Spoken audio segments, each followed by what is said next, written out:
Okay, so we're back. This is our last video for tonight. This is actually, we're going to do this in more detail when we get back from Christmas break. But this problem is a growth and decay problem.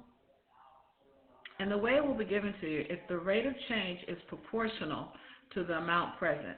And we can write that as dy dt is equal to ky, because the rate of change, so the rate of change would be dy dt, and the amount present is y. And proportional gives us this constant of variation k. If we have this statement, the rate of change is proportional to the amount present, we can go from this statement to this statement. Y is equal to c e to the kt. And I'm going to prove that in a second. For this one, we're saying the rate of change is inversely proportional to, and if it's inversely proportional to, we don't have that one as much, but that would be written as dy dt is equal to k over y. It's inversely proportional. And because we don't do that one that often, there's not a shortcut for that one. But let me explain to you the shortcut. How do we go from here to here? And we do that using separation of variables. Okay? So we can tell here that I can separate the variables and get dy over y is equal to k dt. Okay? So the dt came, I multiplied both sides by dt, and I divided by y. Once that is done, I can then, when I integrate both sides, I get the natural log of y is equal to k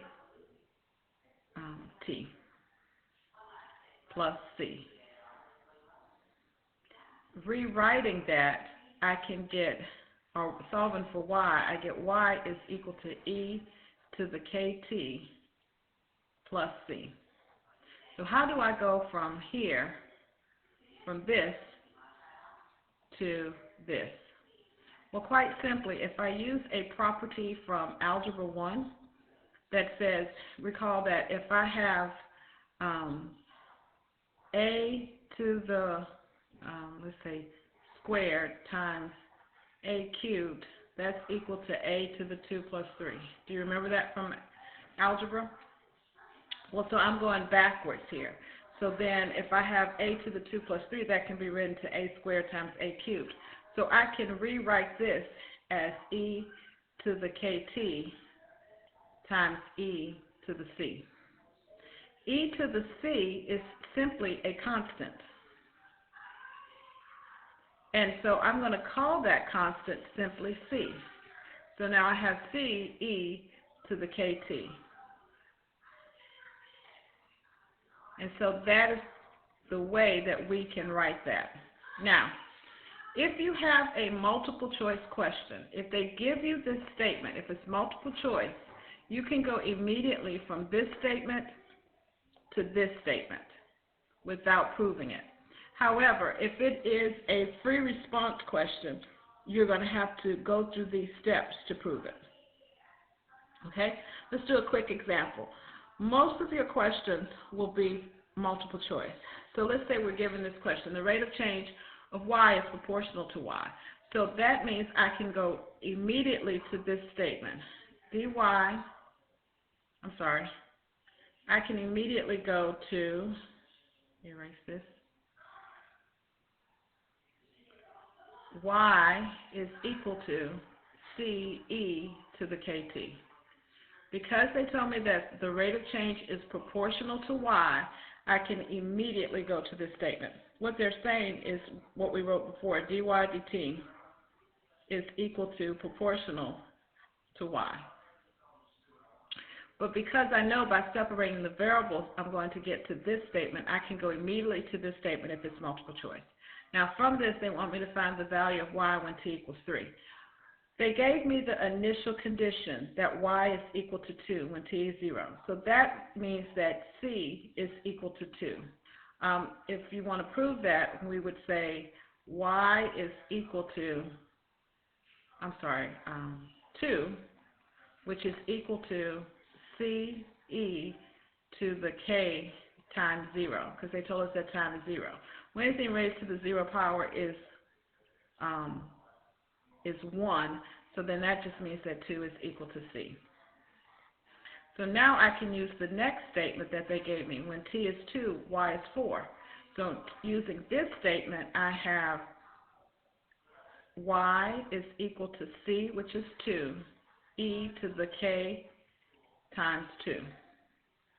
I need to solve for k. Dividing both sides by 2, I get 2 is equal to e to the 2k. Solving for this, I get the natural log of 2 is equal to 2k. So k is equal to the natural log of 2 divided by 2.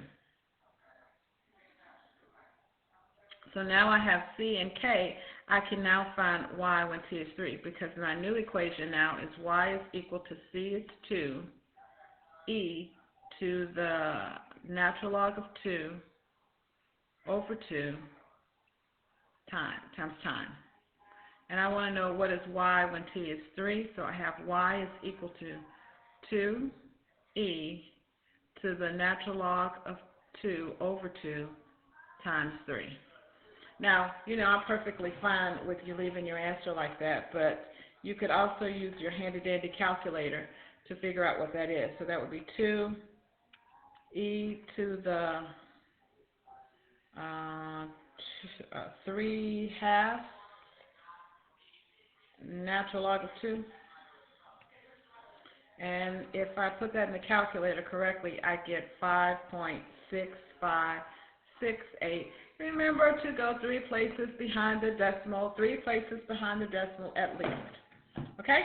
All right, so that is growth and decay. We're going to talk about this more after Christmas, but we will do the problems on page 4 tomorrow in class. Okay, I'll see you tomorrow. Have a good day.